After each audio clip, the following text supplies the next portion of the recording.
अब हम चलते हैं 11 number. Relay servant shall appear in person before inquiry authority on such day and at such time within 10 working days from the date of receipt by the inquiry authority of the order appointing him as such as the inquiry authority may notice of writing specify in this behalf or within such other time not exceeding 10 days as the inquiry authority may allow। मतलब जैसे ही documents मिल जाएंगे inquiry authority और inquiry authority अपना काम चालू करेगा inquiry करने का। ठीक है, तो इसमें ये क्या है कि रेलवे सर्वेंट जो होगा, जो भी कर्मचारी चार्ज ऑफिशियल है, वो इंक्वायरी अथॉरिटी के सामने अपने आप को प्रस्तुत करेगा जैसे भी उसको आदेश मिलेंगे, विद इन 10 डेज जो भी इसमें बताया गया उसका मतलब अपने आप को प्रेजेंट करेगा।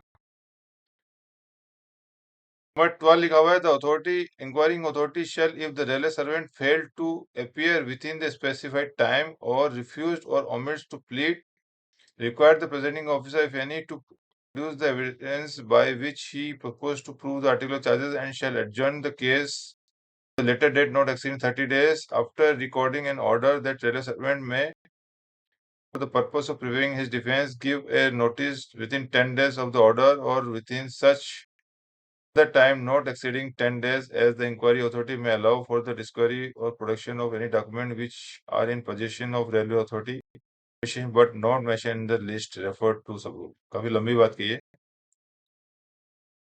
दोबारा एक बार पढ़ना पड़ेगा।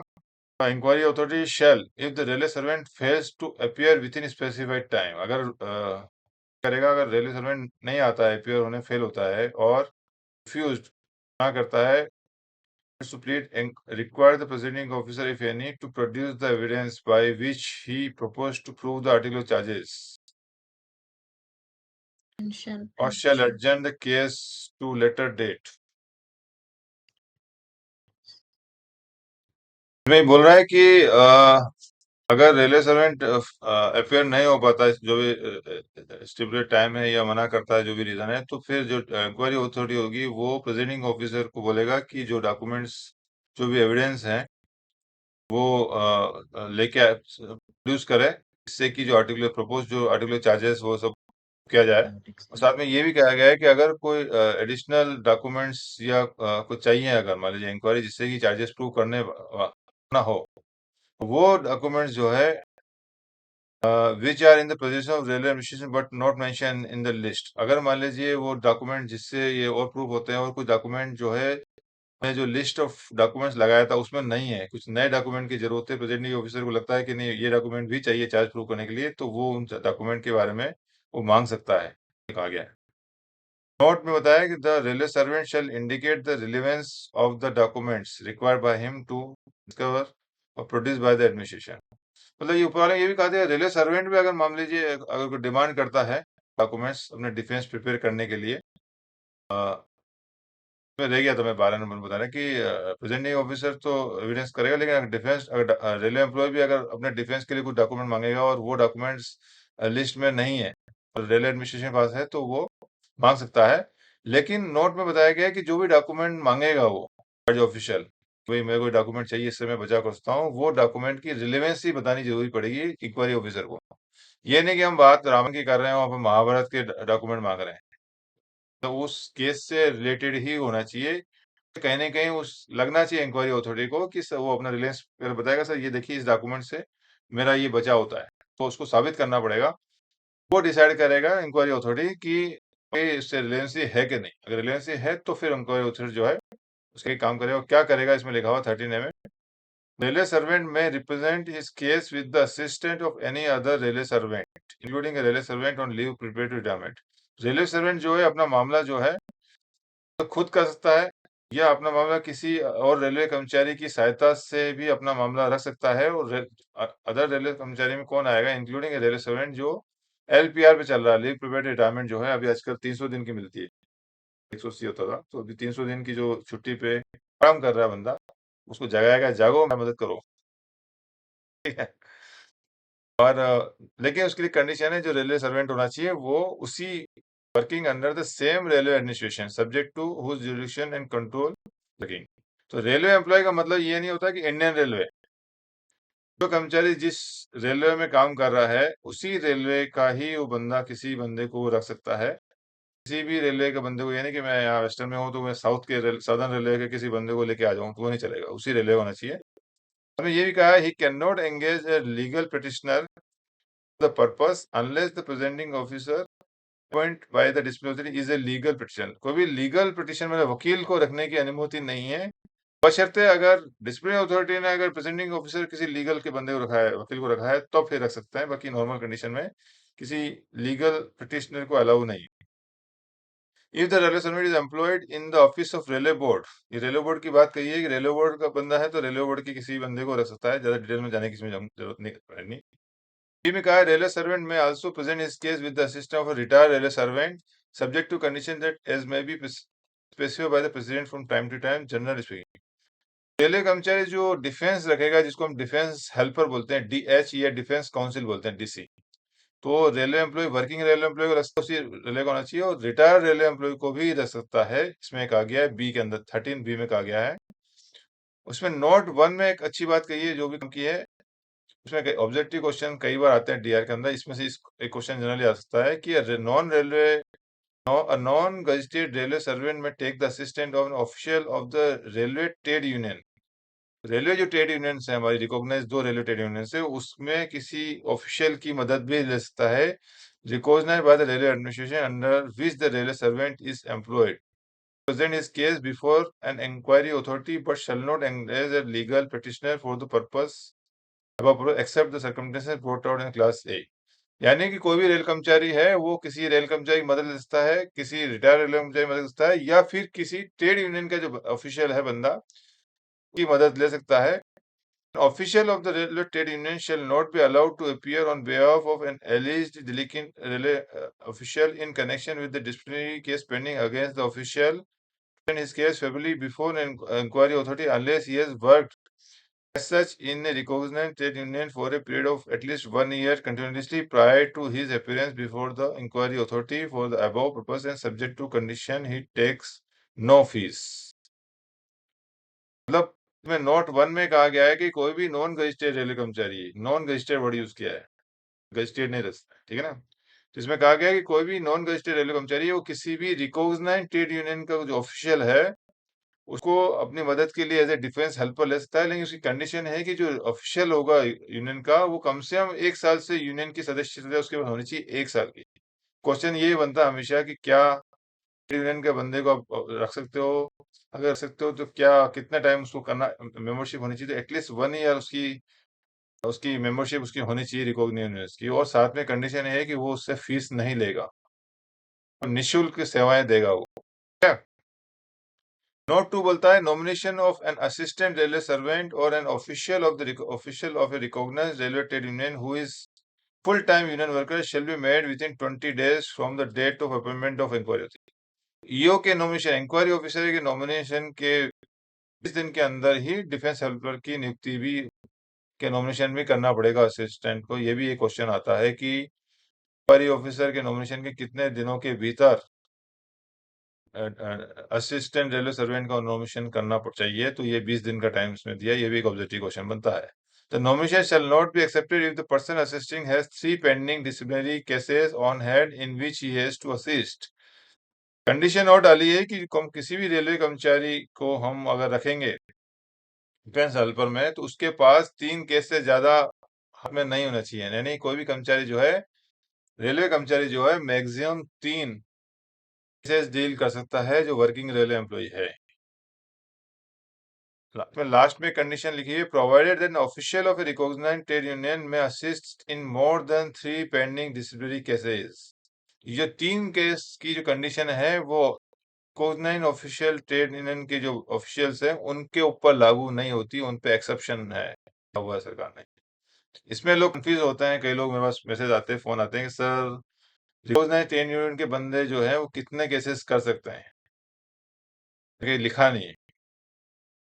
कई बार जैसे हम कान ऐसा पकड़ते हैं, एक सीधा पकड़ते हैं, तो रेलवे बोर्ड की जो लैंग्वेज होती है वो कान टेढ़ा पकड़ने की होती है, सीधा नहीं बोलता है। ये बोला बोर्ड ने कि कितने भी ले सकता है, बोर्ड ने बोला है कि 3 से ज्यादा ले सकता है। 3 से ज्यादा कितना होता है ये मुझे लगता है बताने की जरूरत नहीं है। 3 से कम, 3 से ज्यादा का मतलब ये है कि 3 से कम भी ले सकता है, और 3 से ज्यादा में कितने भी ले सकता है, इसका मतलब ये आता है। अगला 14 में चलते हैं। After the nomination of assisting railway servant और official of trade union, railway trade union and other necessary steps preliminary to inquiry are completed, a date of ordinary not exceeding 1 month. 14 number बोलता है कि अगर defence helper का nomination हो जाता है या कोई भी trade official of the railway trade union nomination हो जाता है और प्रिलिमिनरी इंक्वायरी कंप्लीट हो जाती है, ठीक है, कहता है कि तो फिर जो मेन इंक्वायरी जो है, फाइनल इंक्वायरी जो है, वो 1 महीने के अंदर उसका डेट का अनाउंस हो जाना चाहिए, जैसा कहा गया है। अब होता है प्रिलिमिनरी इंक्वायरी। क्या होती है मैं आपको बता दूं कि जैसे इंक्वायरी ऑफिसर जो होता है वो उसको बताया जाता है कि आप इंक्वायरी ऑफिसर हो, गिविंग हिम SF7 देके हम जब इंक्वायरी ऑफिसर नॉमिनेट किया जाता है, इंक्वायरी ऑफिसर को कहा जाता है कि आप इंक्वायरी कर रहे हैं, आपको you have been nominated as inquiry officer by this disciplinary authority to inquiry into this case. Inquiry officer को केस मिलता है तो सबसे पहले तो पहले चेक करता है कि भाई मेरे को जो चार्जशीट वगैरह मिली सब बराबर है कि नहीं, सारे डॉक्यूमेंट मुझे मिल गए, चेक करेगा। फिर वो एक प्रिलिमिनरी हियरिंग करेगा, पीएच बोलते हैं इसको, प्रिलिमिनरी हियरिंग, पीएच। उसमें 4-5 क्वेश्चन पूछे जाते हैं, बता दूं। पहला क्वेश्चन यही पूछा जाएगा, whether you have received SF5, आपको SF5 मिल गई है, शीट मिल गई है? बोला हाँ मिल गई। अच्छा ठीक है, आपने चार्जशीट पढ़ लिया है, समझ लिया है? ये क्वेश्चन, पहला क्वेश्चन, आपको चार्जशीट मिल गया है, दूसरा आपने चार्जशीट पढ़ लिया है, समझ लिया है, ठीक है। तीसरा क्वेश्चन, आप चार्जेस एक्सेप्ट करते हो, डिनाई करते हो? चौथा क्वेश्चन। चौथा क्वेश्चन, आप अपना डिफेंस खुद करोगे या किसी और से करवाओगे? ठीक है। पांचवा क्वेश्चन, आपको जो चार्जशीट के साथ जो भी एनेक्सर है वो मिल गए, सब मिल गए हैं, और आपको कोई एडिशनल डॉक्यूमेंट्स या विटनेस कुछ चाहिए आपको? इस तरह के 5-7 क्वेश्चन एक जनरल क्वेश्चन यही पूछे जाते हैं, ठीक है। कई बार ऐसा भी पूछा जाता है कि प्रिलिमिनरी हियरिंग में डीसी को ले जाना है कि नहीं ले जाना है, तो जरूरत नहीं है कि 5-7 क्वेश्चन कॉमन क्वेश्चन है कि भाई आपको चार्जशीट मिल गई तो कोई बता देगा, उसके लिए डिफेंस हेल्पर की जरूरत नहीं है। 5-7 क्वेश्चन पूछ के इंक्वायरी खत्म कर दी जाती है, इसको बोलते हैं प्रिलिमिनरी हियरिंग, बोलते हैं। रेगुलर हियरिंग बाद में, इसके बाद फिर बताया कि 1 महीने के अंदर बाद में रेगुलर हियरिंग की डेट फिक्स की जाती है, वो रेगुलर हियरिंग की जाती है उसमें। हमारा 15 नंबर है, the inquiry authority shall on receipt of the notice of discovery और production of document forward the same and copy thereof to the authority in which custody and possession of document are kept with requisition for the production of the document by such date as may be specified in the requisition. अगर inquiry authority को जो charge official है या defence जो भी उन लोगों साथ में मिलकर नोटिस देते हैं, अगर कोई एडिशनल डॉक्यूमेंट्स मांग रहे हैं, तो डॉक्यूमेंट्स, एक तो मैं बता दूं जो अथॉरिटी होती है, ऐसा सुना है मैंने कि जो मांगता है डिफेंस अथॉरिटी, तो जो डॉक्यूमेंट्स उसको चाहिए उसको ये भी बताना पड़ेगा डॉक्यूमेंट्स किसके पास है। ये इंक्वायरी अथॉरिटी काम नहीं, वो ढूंढता रहेगा डॉक्यूमेंट किसके पास। वो पहले तो रिलेवेंस ही बताएगा क्या डॉक्यूमेंट चाहिए, कहाँ है, उसको बताना पड़ेगा। जब इस तरह का कोई नोटिस मिलता है इंक्वायरी ऑफिसर को, तब मुझे डॉक्यूमेंट चाहिए फ्रॉम चार्ज ऑफिशियल, वो जो अथॉरिटी कंसर्न जिसके पास कस्टोडियन जो है डॉक्यूमेंट्स का, उसको एक लेटर लिखता है, रिक्वेस्ट करता है कि हमको ये मुझे इंक्वायरी ऑफिसर नॉमिनेट किया, मुझे जो चार्ज ऑफिसर ने ये डॉक्यूमेंट्स मांगे हैं, are relevant with the case, kindly arrange to provide the same procedure so that we can continue the so can I can continue my inquiry further. इस तरह के मामले का रिक्वेस्ट करेगा। Provided the inquiry authority may, for reason to be recorded in writing, refuse to requisition such of the document as are its opinion are not relevant to case. इसमें बोला कि अगर मांगेगा जो भी कस्टडी होगा, लेकिन अगर इंक्वायरी अथॉरिटी को लगता है कि जो डॉक्यूमेंट मांगे हैं वो अगर उस केस से रिलेवेंट नहीं है तो वो मना कर सकता है, लेकिन वो उसके रीजन उसको लिखना पड़ेगा कि भाई क्यों मना कर रहा है, कि रिलेवेंट है क्या नहीं है। वर्बली नहीं कि हाँ भाई देखा होगा नहीं चाहिए, ऐसा नहीं। उसने लिखित में मांगे हैं तो लिखित में जितने भी डॉक्यूमेंट मांगे हैं उस डॉक्यूमेंट में जो डॉक्यूमेंट लगता है रिलेवेंट नहीं है, उस डॉक्यूमेंट में इस डॉक्यूमेंट के सामने बताना पड़ेगा, ये डॉक्यूमेंट से रिलेटेड नहीं, रीजन बताना पड़ेगा उसको। 16 नंबर है, on receipt of the requisition referred to in sub rule 15, every authority having the custody of position of the requisite document shall produce the same before the inquiry authority by the specific time. इसमें 16 में कहा गया है कि जैसे inquiry officer किसी भी document मांगता है तो हर अथॉरिटी, जो भी अथॉरिटी है जिसके पास वो डॉक्यूमेंट्स है, जो उसकी कस्टडी में डॉक्यूमेंट है, those who are in position of the required document, it is their duty to produce the same before the inquiry authority by the specific time. Inquiry authority ने जो भी टाइम दिया है, रीजनेबल टाइम, 7 दिन, 10 दिन, 2 दिन, 4 दिन, जितना भी दिया, उस स्पेसिफाइड टाइम के अंदर it is the duty of every authority who is the custodian और who is in position of such documents, उसका कि इंक्वायरी अथॉरिटी ने मांगा है, तो वो उनकी ड्यूटी है कि वो अपने टाइम में इसको जमा कर दें वहाँ पे। Provided that if the authority having the custody or possession of requisite document is satisfied for reason to be recorded by it in writing that production of all or any such document would be against the public interest or security of the state, it shall inform the inquiry authority accordingly, and the inquiry authority shall, on being so informed, communicate the information to the railway servant and withdraw the requisition made by it for the production or discovery of such documents।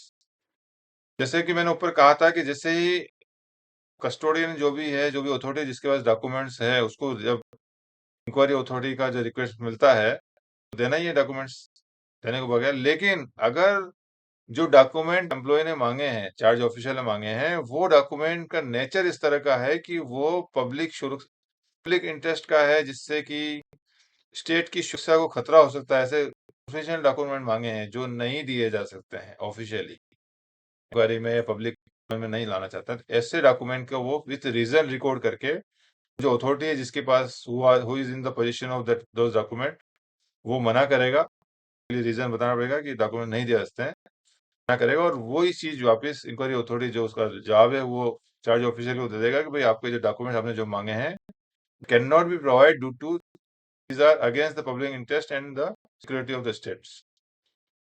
राष्ट्र की सुरक्षा के लिए या जो भी है उसकी लिए खतरा है, हम नहीं दे सकते, तो उसको मना कर देगा। ये इन्फॉर्मेशन उसको पास ऑन करेगा इंक्वायरी अथॉरिटी। 17 नंबर है, on the date fixed for inquiry, the oral and documentary evidence by which the particular charges are proposed to be proved shall be produced by or on behalf of the disciplinary authority। अब आगे हमारी inquiry, देखिए अभी तक inquiry से पहले की बात चल रही थी, अब हम इंक्वायरी स्टार्ट हो रही है हमारी। इंक्वायरी से पहले क्या क्या होता है, क्यों होता है, वो सब पढ़ा। हम इंक्वायरी हम स्टार्ट कर रहे हैं। इंक्वायरी में बताया कि on the fix date of inquiry, जिस दिन इंक्वायरी फिक्स की थी उस दिन जो है ओरल और डॉक्यूमेंट्री जो भी गवाह थे उनको, जो जिससे कि आर्टिकुलर चार्जेस प्रूव होते हैं, उनको डिसिप्लिनरी अथॉरिटी के बिहाफ पे उनको प्रोड्यूस किया जाएगा।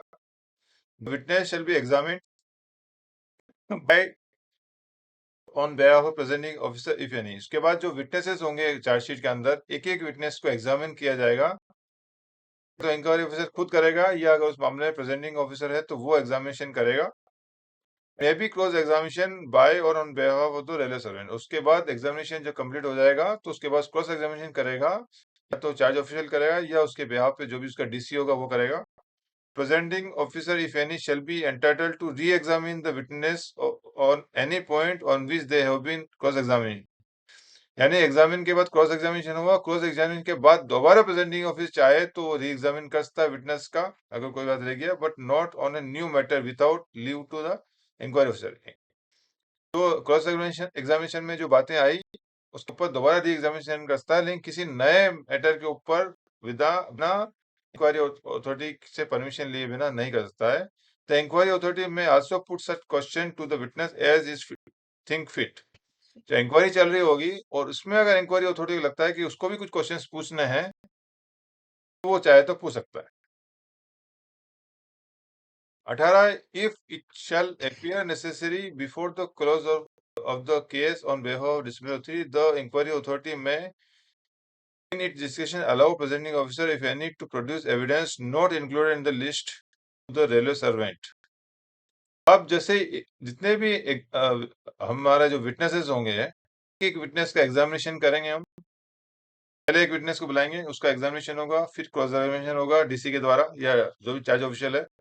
जरूरत पड़ी तो फिर दोबारा एग्जामिन कर सकता है वापिस प्रेजेंटिंग ऑफिसर, और दोबारा अगर एग्जामिनेशन किया वापिस को एग्जामिनेशन का मौका मिलेगा। तो ये हो गया एक विटनेस का। इस तरह ये मामला चलेगा, जितने भी विटनेस 1 2 3 4 जितने भी होंगे, हर विटनेस में एग्जामिनेशन, क्रॉस एग्जामिनेशन, फिर री एग्जामिनेशन, फिर क्रॉस एग्जामिनेशन तक चलेगा। इस तरह सारे एग्जामिनेशन का विटनेसेस को एग्जामिन किया जाएगा। और उसके बाद अगर जब सारे विटनेस हो जाएंगे तो उसको बोलते हैं close of the case.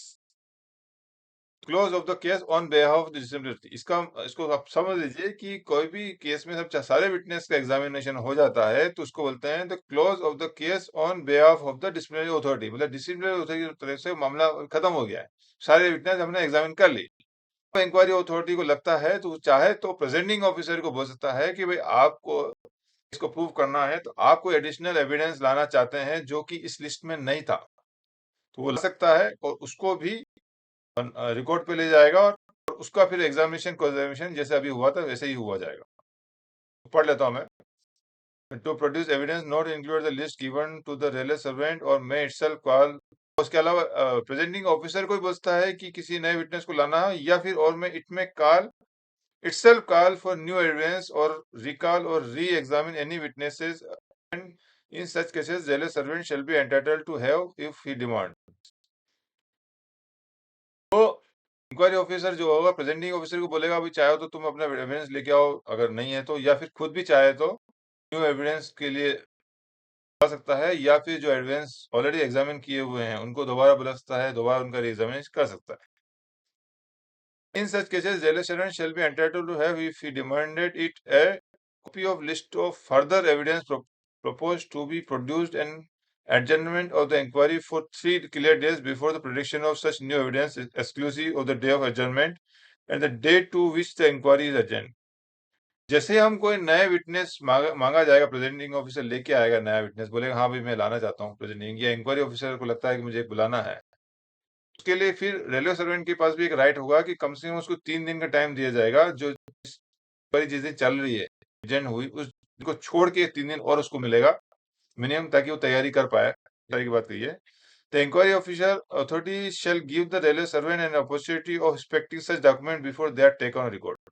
Inquiry authority जो है रेलवे सर्वेंट को अपॉर्चुनिटी भी देगा डॉक्यूमेंट इंस्पेक्शन करने के लिए, उनको रिकॉर्ड में लेने से पहले जो भी डॉक्यूमेंट जो है सपोर्टिंग डॉक्यूमेंट जिसके बिहाफ पे हमने चार्जशीट नाम दिया था लिस्ट ऑफ डॉक्यूमेंट्स, उनको चाहे तो इंक्वायरी अथॉरिटी जो है रेलवे सर्वेंट को एक मौका देता है कि आप डॉक्यूमेंट का इंस्पेक्शन कर लो रिकॉर्ड पे लेने से पहले। Inquiry authority may also allow railway servant to produce new evidence if is of the opinion that production of such evidence is necessary in the interest of justice। यानी कि chargesheet के अंदर जो विटनेसेस बताए गए हैं, इसके अलावा जब विटनेसेस सारे एग्जामिन हो जाते हैं तो दोनों साइड से, इन्वेस्टिगेटिव साइड से प्रेजेंटिंग ऑफिसर या इंक्वायरी वो चाहे तो प्रूव करने के लिए कुछ नए विटनेस नए एविडेंस ला सकते हैं।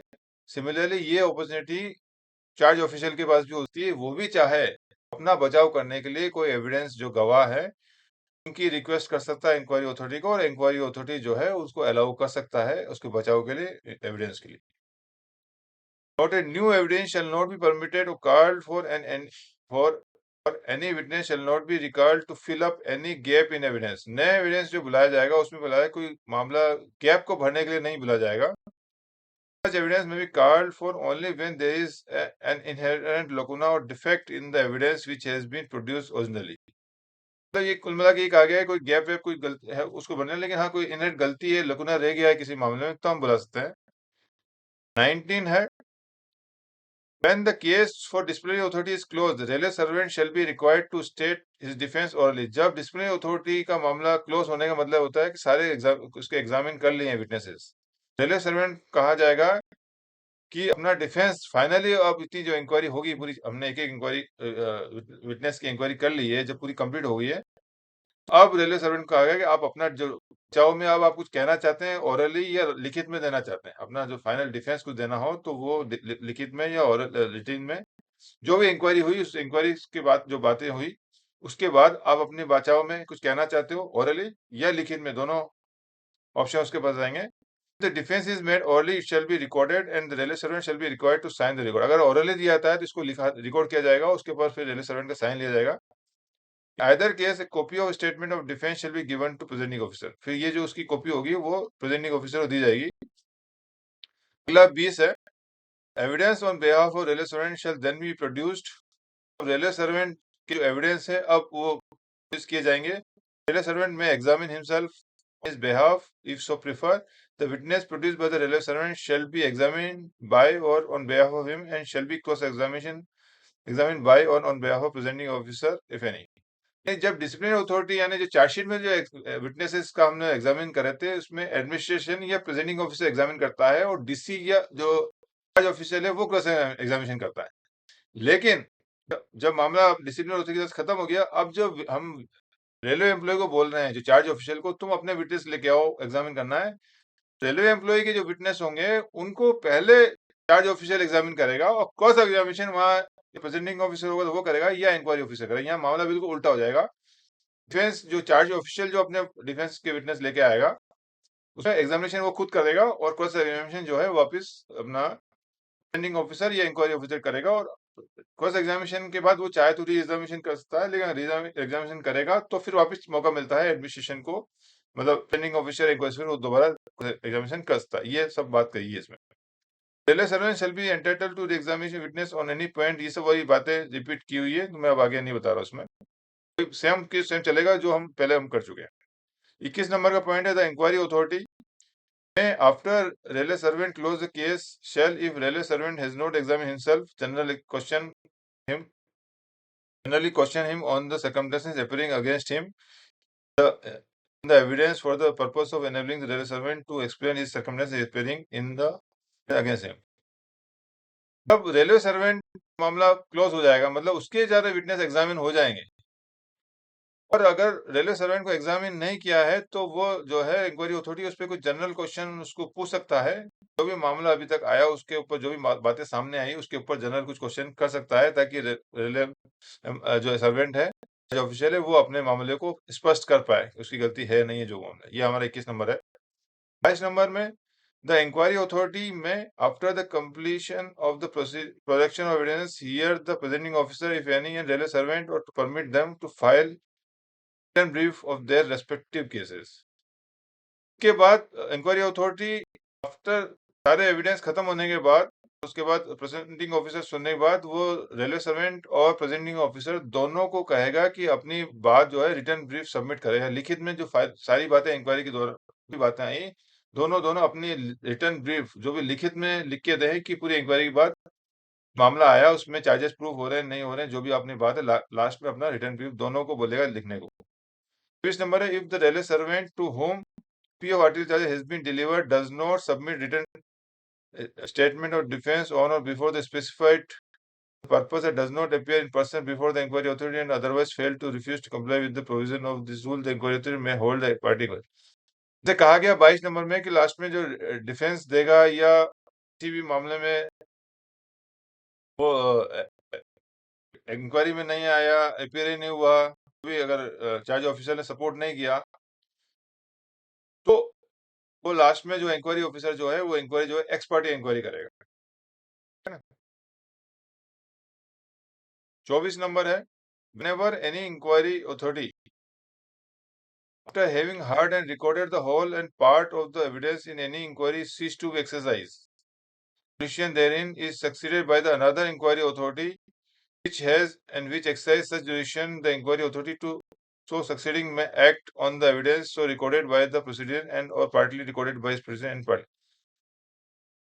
इसमें कहा गया है कि कोई भी इंक्वायरी अथॉरिटी जो होती है, किसी जब उसने इंक्वायरी कर रहा है, मान लियो इंक्वायरी आधी इंक्वायरी हुई, कुछ विटनेसेस एग्जामिन कर लिया, कुछ बाकी हो, इस दौरान किसी वजह से इंक्वायरी अथॉरिटी हम चेंज कर रहे हैं, चेंज करते हैं, तो जो नया इंक्वायरी अथॉरिटी होता है वो जहां इंक्वायरी खत्म हुई, यानी 2 इंक्वायरी, मान लीजिए किसी भी केस में 4 विटनेसेस हैं, 2 विटनेस एग्जामिन हो गए हैं, कंप्लीट हो गया, तो बाकी की 2 विटनेस आगे का काम वो करेगा। पुराने को हम नल एंड वोइड नहीं होगा, पुराने को साथ लेके वो नया विटनेस को आगे उसको इंक्वायरी कंटिन्यू करेगा। ये हमारा 24 नंबर बोलता है provided that if the succeeding inquiry authority is of the opinion that further examination of any witnesses whose evidence has already been recorded is necessary in the interest of justice, it may recall, examine, cross examination, examine such witness as herein before the provided। इसमें कहा गया, जिसमें मैंने अभी बोला था आपको 24 में कि 2 विटनेस का एग्जामिन हो गया, 2 बाकी है, इंक्वायरी ऑफिसर बाकी 2 के तो करेगा, लेकिन जो पहले के 2 विटनेस एग्जामिन किए हुए हैं, पहले के जो इंक्वायरी अथॉरिटी है, वो चाहे तो उसको लगता है कि नहीं मुझे और पता करना है, मुझे और करना है, तो जो इंक्वायरी जिसकी इंक्वायरी हो चुकी है, जिस विटनेस की, उसको दोबारा एग्ज़ाम बुला सकता है, उसका दोबारा एग्ज़ामिन कंफर्मेशन वापस वो कर सकता है, वो चाहे तो। ये इसमें वो अथॉरिटी दी गई। इस तरह लास्ट हमारा 25(1) इंक्वायरी पूरी जब कंप्लीट होती है तो after the conclusion of inquiry a report shall be prepared and it contain. इसके बाद पूरी इंक्वायरी जब कंप्लीट हो जाएगी तो इंक्वायरी ऑफिसर एक रिपोर्ट बनाएगा जिसमें क्या होगा, articular charges and the statement of imputation of misconduct misbehaviour, जो भी आर्टिकुलर चार्जेस थे वो सब लिखे जाएंगे। क्या आर्टिकुलर चार्जेस थे पहले बताना पड़ेगा रिपोर्ट में, जो प्रूव कर रहा है क्या है जिसकी हम बात कर रहे हैं, क्या क्या आर्टिकुलर चार्जेस थे, स्टेटमेंट ऑफ इम्पुटेशन क्या थे। तो defence of the railway in respect of each articular charges, articular charges के सामने जो चार्ज ऑफिशियल है उसने क्या डिफेंस दिया वो बताएगा। Assessment of the evidence in respect of each articular charges, जो हर एविडेंस गवाह जो सामने आए, उस गवाह से जो बातें सामने आई हर आर्टिकल चार्जेस के, उसके ऊपर उसने जो असेसमेंट किया हुआ है उसका जो असेसमेंट है वो बताएगा उसके अंदर। और लास्ट में the findings on in articular charges and reason thereof, फिर लास्ट में निष्कर्ष बताएगा, फाइंडिंग्स बताएगा कि हर आर्टिकुलर चार्जेस में, जैसे 4 चार्जेस लगाए तो पहले आर्टिकुलर चार्जेस पर फाइंडिंग्स क्या है, मतलब चार्जेस प्रूफ हो रहा है कि नहीं हो रहा है, क्यों प्रूफ हो रहा है, क्यों प्रूफ नहीं हो रहा है, वो बताएगा। ये हमारा लगभग लगभग आर्टिकल इंक्वायरी का पूरा यहाँ कंप्लीट हो जाता है। इस तरह पूरा रिपोर्ट बना के, if in the opinion of article inquiry authority the proceeding of the inquiry establish में any article charges different from the original article charges, it में record is finding on such article charge. अगर मान लीजिए जो article charges के अंदर जो बातें चार्जेस लगी है, इसके अलावा भी कोई नया चार्ज उसमें आता है, ओरिजिनल चार्ज में नहीं है, तो भी उसके बारे में लिख सकता है, ऐसा बताया इसमें। इसके बाद हमारा जो मेन है लास्ट, उसको खत्म करेंगे। The inquiry authority where it is not itself the disciplinary authority shall forward the disciplinary authority the record of inquiry which shall include. अब पूरी इंक्वायरी कंप्लीट होने के बाद डिसिप्लिनरी अथॉरिटी खुद इंक्वायरी नहीं कर रहा है, तो वो पूरा केस को जो है डिसिप्लिनरी अथॉरिटी को फॉरवर्ड करेगा। उसमें क्या क्या आएगा, the report prepared by it under class 1, inquiry authority ने जो रिपोर्ट बनाई वो सबमिट करेगा। Return statement of defence if any submitted by the railway servant, जो रेलवे सर्वेंट ने अगर कोई स्टेटमेंट दिया है तो वो आएगा। oral and the documentary evidence produced by the accused in the course of inquiry, जो भी oral और documentary evidence इंक्वायरी के दौरान साबित आई वो दे देगा। रिटर्न ब्रीफ, जो प्रेजेंटिंग ऑफिसर और रेलवे सर्वेंट जो भी है उसने जो रिटर्न ब्रीफ दिया वो बताएंगे। Order if any made by the disciplinary authority in regard to inquiry, disciplinary authority को ऑर्डर दिए हैं तो वो सब है। इस तरह का पूरा मामला मिलके पूरी की पूरी रिकॉर्ड जो है बना के वो डिसिप्लिनरी अथॉरिटी को भेजेगा। ये पूरी इंक्वायरी का लगभग लगभग 25 पॉइंट है, यह खत्म होगा। अगले पार्ट में हम जो देखेंगे रूल 10 क्या है। तो इंक्वायरी ऑफिसर की जो पार्ट मेरे ख्याल से खत्म हो गया है, हमारा टाइम यहाँ खत्म हो रहा है। तो Sir, हाँ बोलो। how long does this inquiry takes time, sir? उसमें तो मेजर पेनल्टी का तो 180 डेज का जो स्पेसिफिक टाइम दिया है ना, पूरी इंक्वायरी जो मेजर पेनल्टी है 180 दिन में हो जानी चाहिए। रेलवे बोर्ड की जो गाइडलाइंस है इसके हिसाब से पूरी जो प्रोसीडिंग्स है वो 180 दिन में हो जानी चाहिए। उसकी अलग चीज है, ये नॉर्मल प्रोसीडिंग बताया कि क्या क्या आपको इंक्वायरी में करना है। तो आप जब Okay. आप करने बैठोगे एक बार पढ़ोगे क्या क्या डॉक्यूमेंट्स हैं आपको लगेगा, तो उसमें आपको इंक्वायरी पूरी हो जाएगी। तो ये पार्ट 2 पार्ट में आपका हुआ है अभी रूल 9। अब हम रूल 10 पढ़ेंगे। इसके बाद रूल 67 जो हमारा मास्टर सर्कुलर है उसमें वो थोड़ा ब्रीफ किया हुआ है, वो हम बाद में बताएंगे। नेक्स्ट हमारा जो सेशन होगा उसमें हम कर लेंगे। हम कल देखते हैं टाइम मिलेगा तो रूल 10 पे बात करेंगे और मास्टर सर्कुलर बात करेंगे। उम्मीद Yeah, करता sir. हूँ Thank आपको you, sir. समझ में आया होगा थोड़ा बहुत। Yes, और कुछ sir. पूछना है? Nice, sir. मैं इसको यहाँ बंद Yeah. करता हूँ। ठीक है। Yeah, thank you. Yes, okay. thank you, sir.